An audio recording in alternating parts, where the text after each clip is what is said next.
Welcome to the Real News Network. I'm Paul Jay in Washington. And in Washington this week, it's all about finance reform. Well, in 2008, James Crotty and Gerald Epstein wrote a paper which provided proposals for what finance reform should look like. In a document titled Proposals for Effectively Regulating the U.S. Financial System to Avoid Yet Another Meltdown, James Crotty and Gerald Epstein wrote, "For too long, the lords of finance have corrupted the political process. Congress and the president have acted in recent decades as if they were paid employees of financial market interests, which many of them were. Until we have regulatory institutions empowered by law to control financial markets and force them to act in the public interest, and we populate them with well-trained officials who believe in serious regulation, we will continue down the disastrous path we've been following for the past 3 years." Now joining us from the Perry Institute in Amherst, Massachusetts is Jerry Epstein, who's co-founder of the Perry Institute. Thanks for joining us, Jerry. Thanks very much, Paul. So I interviewed your colleague James Crotty a few months ago, and he said the critical issue in finance reform is to prevent what he called structural blackmail, where these finance institutions in Wall Street are just simply so powerful they get what they want out of Congress and out of the society. So first of all, are any of the measures working their way through Congress going to break that structural blackmail? Probably not, but there is a little bit of hope, and I want to say a little bit about that. Let me first say where things stand legislatively. In December, the House of Representatives passed a bill on financial regulation. Since then, the Senate Banking Committee has been debating bills.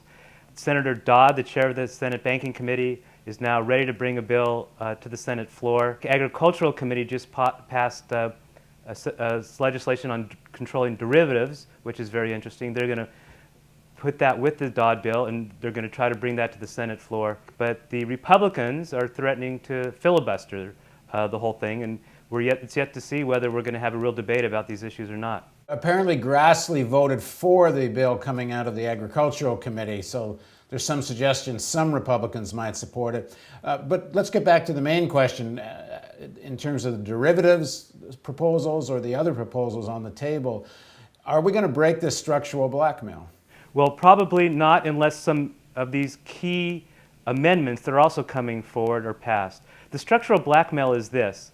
The government has allowed banks to become so big and so profitable that they can blackmail the economy, blackmail the politicians, take enormous risks with government guaranteed money, and if they go bankrupt, we the taxpayers have to bail them out. In the process, the so-called rainmakers, that is the highest paid executives in these firms and the deal makers, walk away with millions and millions of dollars, whether the banks are doing well or not, whether or not the economy is doing well or not. And they take a lot of this money and they hire armies of lobbyists to go onto Capitol Hill and to make sure that the regulations that are written allow them to continue to do this. And with regard to the Senate banking bill, that's precisely what they have done. And I've experienced that personally. In terms of your personal experience, what do you mean? Was down in Washington with my colleague Jane DiRista, who you've also interviewed in the past, and we were supposed to meet with a staff person on the Senate Banking Committee, and the staff person we were supposed to meet with didn't show up, and they sent an underling who didn't know anything about these issues. We finished the meeting, walked out in the hall, and the person we were supposed to meet with was walking down the hall with the president of the American Bankers Association. So this, in a nutshell, is what's been going on. Apparently, the banks have been spending over $100 million a week lobbying Congress. Okay, so one of the big pieces in the proposed legislation coming out of the Senate, and there's something similar, I think, in the House bill, which is if one of these institutions goes through what they just went through, where they're essentially bankrupt, and if they go down, they're going to take with them pension funds and thousands of jobs and so on. In order to stop that kind of blackmail that, you know, we're going to destroy your economy if you don't come save us, they have what they're calling legislation to unwind these companies or wind down these companies. So what's on the table, and is it effective? What's on the table in the Senate bill is a resolution authority which gives the government They set up a council of the top regulators. It gives them the authority to state that a bank, very large bank like J.P. Morgan or one of these other banks that's too big to fail, state that they are insolvent, they get the agreement of bankruptcy judge, and then they're able to wind down the bank and close it down. The problem is that in that process, that will take weeks, if not months. In the meantime, if these banks are so big, they could do what Lehman did. That is, there'll be a lot of uncertainty about which counterparties are going to get paid in this process. This could seize up the entire financial system the way the Lehman failure did. So this may not lead to endless bailouts because there is a process to wind these banks down, but it's not credible that in the end the government won't have to put in billions of dollars to prevent this from bringing down the whole economy. So what we really need, and there isn't enough in the Senate bill to do this, is prevention, because there's no real cure. What we have to focus on is preventing these banks from getting into this trouble in the first place. And how do we do that? Well, the way it's structured in the Senate bill is it's relying primarily on so-called capital and liquidity ratios. That is, banks can only expand if they have their own capital at risk. And they also have to have a certain amount of liquidity so that if lenders don't want to lend them money in the short run, they have enough of their own buffer stocks to keep them going so they don't get into trouble and have to go to the Federal Reserve or the government to get bailed out. There's several problems. First of all, the Senate bill hasn't specified exactly what these capital requirements should be. They just said that the financial regulators should determine this in conjunction with the international authorities. At the Basel Committee in Switzerland, or the G20, the large industrial economies.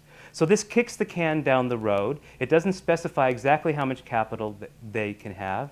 And while on the one hand it does seem to make sense to try to coordinate this internationally, basically it throws the whole issue of real limits outside of the United States political system into a shadowy area where we have very little transparency, we have very little influence on what goes on, say, in the Basel Committee.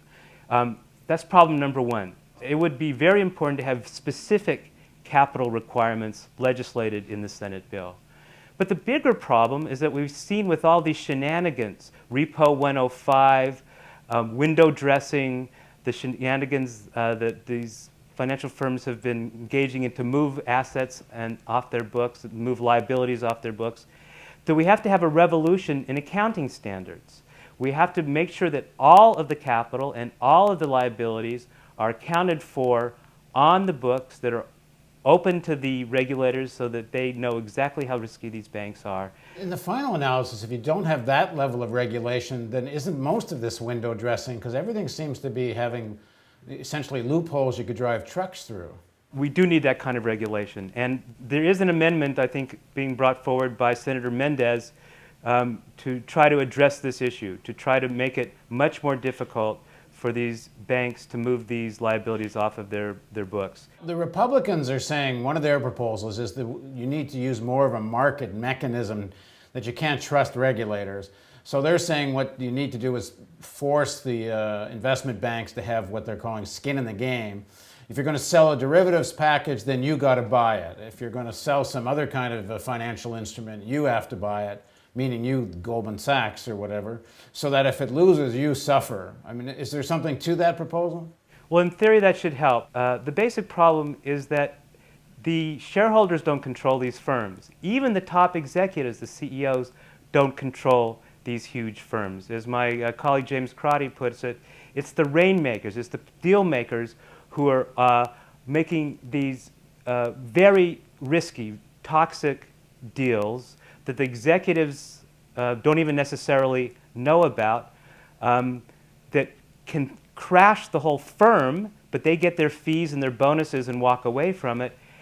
They're the ones that really have to be controlled. And the fact of the matter is, if you look at the collateralized debt obligations and you look at the synthetic securities, a lot of these banks, J.P. Morgan, Goldman Sachs, they did have skin in the game. They didn't necessarily know how much skin in the game they did have. That's why the banking crisis was so severe. They held on to so many of these securities that they either chose not to sell or couldn't sell, that when the system crashed, it threatened to bring them down too. They had plenty of skin in the game. The issue is how you get these rainmakers under control. Well, in the next segment of our interview, let's talk about how we get the rainmakers under control and just what proposals you think will be effective. Please join us for the next segment of our interview with Jerry Epstein on the Real News Network.